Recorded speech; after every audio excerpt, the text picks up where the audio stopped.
Hello tout le monde, j'espère que vous allez bien. On se retrouve aujourd'hui pour une nouvelle vidéo et ce sera un haul comme vous pouvez l'apercevoir juste ici. J'ai eu une petite pulsion compulsive de shopping, donc du coup je me suis dit que ce serait sympa de vous montrer tout ça. J'ai pas mal de produits nettoyants, beauté, cosmétiques et un tout petit peu de fringues, beaucoup de chaussures. Enfin voilà, j'espère que ça vous plaira et on commence tout de suite parce que sinon ça va durer une éternité.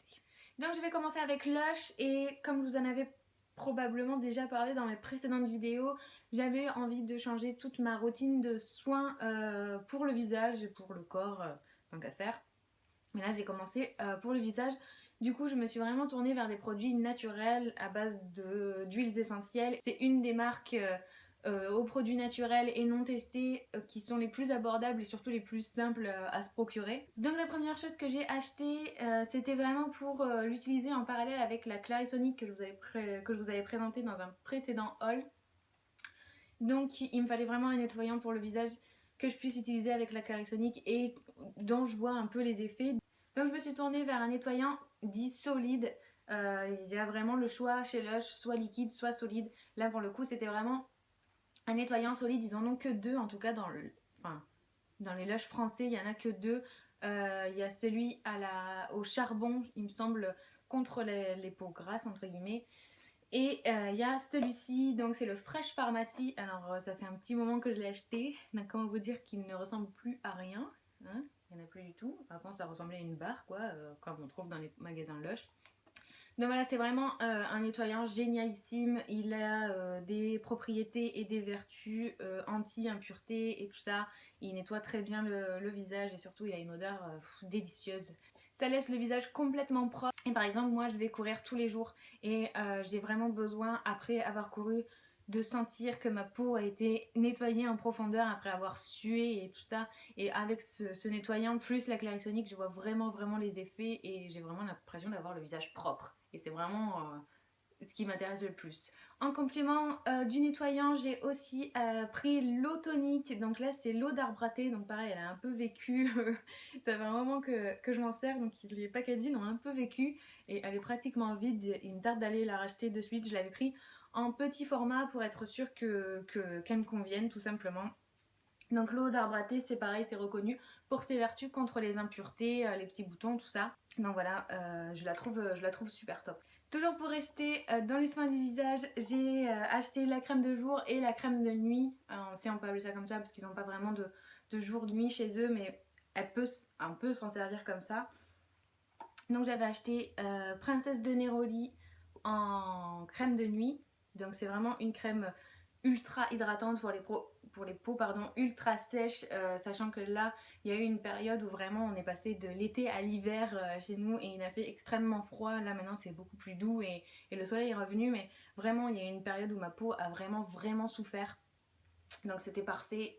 Princesse de Neroli coûte excessivement cher, mais ce sont des produits ultra naturels et surtout ultra rares et donc de grande valeur. Donc voilà, mais moi je l'adore, hein. C'est vraiment une crème hydratante que j'adore, je pourrais plus m'en passer. Et en complément, j'ai acheté là récemment Shangri-La, toujours pour la même raison. Ma peau était tellement desséchée que ça ne me suffisait plus. J'avais vraiment besoin de quelque chose d'un peu plus hydratant qui vraiment me nourrit la peau avant d'aller me coucher, et j'en avais pas, j'avais rien comme crème de nuit, donc c'était vraiment important. Elle est vraiment top. Pareil, il y a des ingrédients qui sont assez rares et surtout qui fonctionnent super bien, donc elle est un peu chère également. Donc voilà, mais si vraiment vous cherchez le combo parfait pour les peaux sèches et sensibles, c'est parfait. Vraiment, ces deux crèmes-là, je pourrais plus jamais m'en passer, mais plus jamais. Et enfin, pour finir avec Lush, c'était vraiment par curiosité. C'est ma sœur de cœur qui me l'en avait parlé quand elle était allée chez Lush. C'est le dentifrice, mais en espèce de pastille. Donc ça se présente dans une boîte comme ça. Et ça ressemble à ça. Comme ça, on dirait soit une pastille à la menthe, soit un médicament, on sait pas trop. Et en fait, c'est du dentifrice. Enfin, eux, ils appellent ça de l'étifrice. Il faut juste le croquer entre ses dents et se brosser les dents comme on a l'habitude. C'est à ce moment-là que ça mousse. J'étais un peu sceptique, je veux dire, du dentifrice en tablette, c'est un peu bizarre, mais finalement j'ai complètement adopté. Du coup, pour rester un peu dans le secteur nettoyant, tout ça, je vais vous parler de la Clarisonic.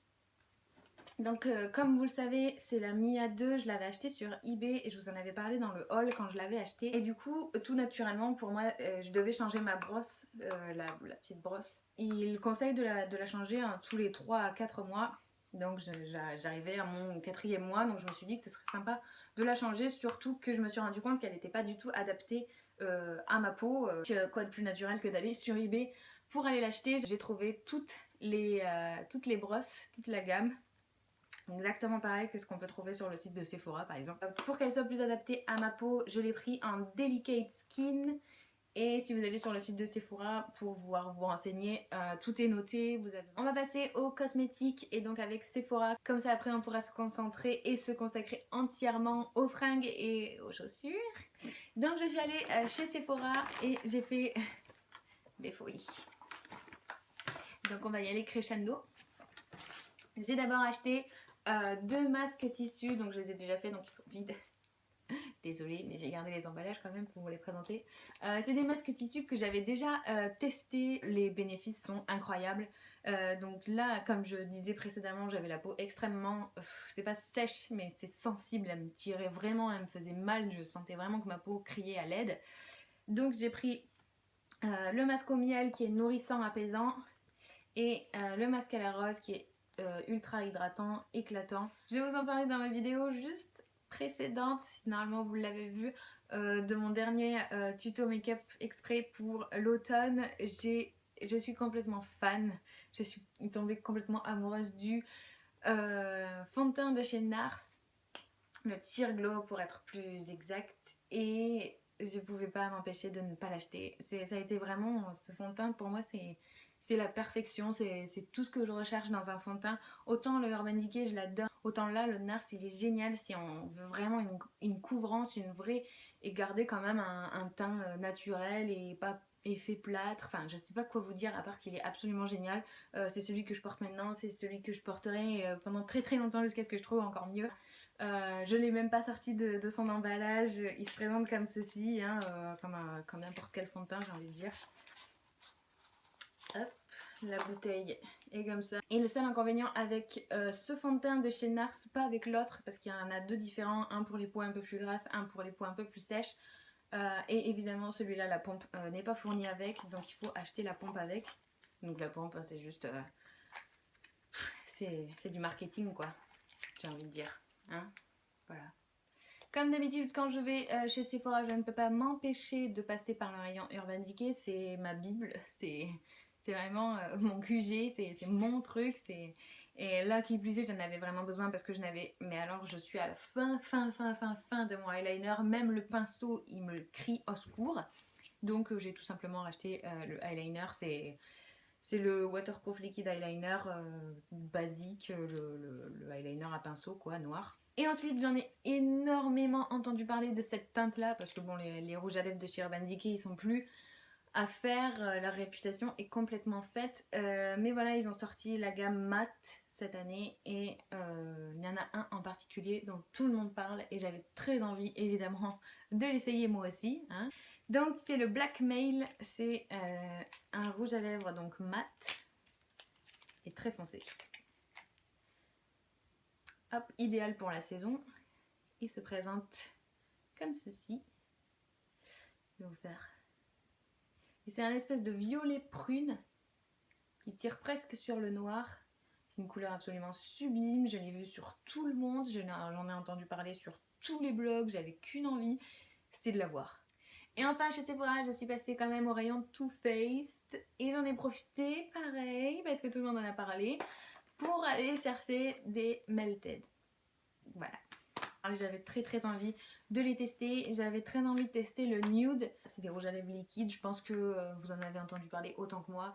Donc voilà, j'ai acheté le Nude et j'ai acheté le Velvet qui est une espèce de rouge un peu foncé, pas totalement bordeaux et qui est super ravissant, ça me tarde de les utiliser aussi. Donc voilà. On va pouvoir parler vêtements et donc Azos. J'ai pas fait une grosse commande, ça faisait un petit moment que c'était juste dans mon panier et qu'il fallait que je valide mon panier, donc voilà, c'est fait. J'ai acheté un lot de débardeurs, c'est vraiment le basique débardeur tout simple. Alors où est-ce que ce sera le mieux? Voilà, comme ceci. Il y en avait un noir et un gris. Et donc voilà, c'est des débardeurs basiques qui sont de la marque Azos et que j'ai payé une misère. Et donc l'article qui m'a vraiment fait commander chez Azos pour le coup, ce sont ces gants, cette petite paire de gants. Ce sont des gants en cuir tout simple, rien de fou. Voilà, c'est tout chez Azos. Et ensuite on va passer avec H&M où pareil, j'ai pas acheté grand chose. Et c'est plutôt des achats de saison pour le coup. Donc des pulls. C'est un petit sweat comme ceci, rien de bien compliqué, le col est en V ou rond très prononcé, bref, c'est ce qui met ma morphologie le plus en valeur, donc j'aime bien ce type de petit sweat. Le tissu est très très fin, je sais pas, on voit même à travers il me semble, je sais même pas si on verra là. Bon bref, c'est un tissu très fin, mais j'adore, c'est typiquement le truc que je mets en automne et en hiver, voilà. Dans le même esprit, j'en ai pris un gris. C'est vraiment, je pense que c'est la même coupe. J'ai dû prendre le noir et le gris, les deux, c'est la même coupe. C'est à peu près la même matière, une espèce de coton, polyester, enfin voilà, les trucs basiques. Et enfin, un petit pull à maille où là, on aurait l'impression que j'aurais un peu plus chaud, on espère. Là, pour le coup, il a un petit col rond et une fermeture éclair dans le dos. Je trouve que le détail est sympa. Et voilà. Et pour finir chez H&M, je me suis pris 2 paires de chaussettes longues. Voilà. C'est tout simple. C'est tout bête. Voilà, par-dessus des collants transparents ou par-dessus un collant noir mais pas trop opaque. Avec une petite robe, avec une petite jupe. Voilà, rester dans l'esprit été mais alors qu'on est en hiver quoi. Et donc on va finir ce haul avec les chaussures, ma partie préférée de la nuit des temps. Ce sont des Sam Edelman, c'est le modèle Zoé. Et donc si vous avez l'impression de déjà avoir vu cette paire de chaussures ou ces chaussures, c'est tout simplement parce que elles sont connues pour avoir été portées par Mary-Kate et Ashley Olsen. Voilà, moi je suis ravie de ces chaussures, elles sont sublimes et ça me tarde de les porter. Ça fait au moins 1 an que je les cherche. Et si vous cherchez quelque chose depuis longtemps et que vous n'avez pas envie d'y mettre le prix, allez faire un tour sur Vide Dressing. Et donc pour terminer, on va enfin pouvoir parler de cette poche Galeries Lafayette. Donc ce sont des Jonac. Nous on n'a pas de boutique à Toulouse, mais je crois que la marque elle est française, parisienne, donc à Paris il doit y en avoir, hein, ou je ne sais où est-ce que vous vivez. En tout cas chez nous à Toulouse on n'a pas de boutique Jonac, donc nous avons les galeries, merci. Donc j'ai trouvé cette paire de chaussures qui est absolument divine, je suis ravie, ça change, voilà, c'est tout. Voilà, elle se présente comme ceci, les fermetures, c'est purement déco. Vous avez la sangle, enfin elles sont sublimes quoi, elles sont vraiment superbes. Alors, donc elles sont en cuir, elles ont une petite boucle, elles sont en 2 niveaux si on peut appeler ça comme ça. J'ai adoré le principe, vraiment le concept est innovant entre guillemets, si on peut appeler ça un concept innovant dans la chaussure. Bon bref, elles sont superbes. Donc voilà, j'en ai terminé avec cette vidéo, j'espère vraiment que ça vous aura plu. Je sais pas si je vous aurais aidé en tout cas, ou vous, ou votre banquier, ou qui que ce soit d'autre. Je suis pas sûre que ce soit la meilleure vidéo pour faire des économies, mais dans tous les cas, j'espère quand même que ça vous aura plu. Contrairement à ce qu'on peut voir déjà sur YouTube, je ferai pas de lookbook ou je ne sais quoi pour présenter mes tenues ou mes vêtements que je vous présente dans mes hauls, tout ça. Par contre, j'ai réellement réfléchi à un autre principe pour vous montrer un peu mon style vestimentaire, tout ça, tout ce que j'aime et tout ce que j'achète et tout ce que je porte, étant donné que je suis une grosse accro du shopping, autant en faire profiter tout le monde. Je suis pas sûre que ça plaise à tout le monde, mais pourquoi pas. Du coup, je me suis dit que sur le blog, j'allais poster 1 fois par semaine une tenue. Donc voilà, j'espère que le concept vous plaira. C'est sans prétention, je veux dire, je suis pas styliste et je suis pas une gravure de mode. Voilà, j'aime les fringues, j'aime acheter des fringues. Et voilà, je pense que c'est sympa de partager avec vous un peu ce que je peux porter au quotidien ou en soirée ou je ne sais quoi. Donc j'espère que le principe vous plaira. Et si vous voulez voir ça, il faudra tout simplement nous rejoindre sur le blog. Donc il apparaîtra quelque part par là. Et de toute façon, le lien est toujours dans la barre d'infos. Donc voilà, n'oubliez pas de mettre un pouce en l'air si cette vidéo et si tout ça, ça vous a plu. N'oubliez pas de vous abonner pour les mêmes raisons et surtout pour ne rater aucun épisode. Et puis nous, on se retrouve la semaine prochaine. Bye bye!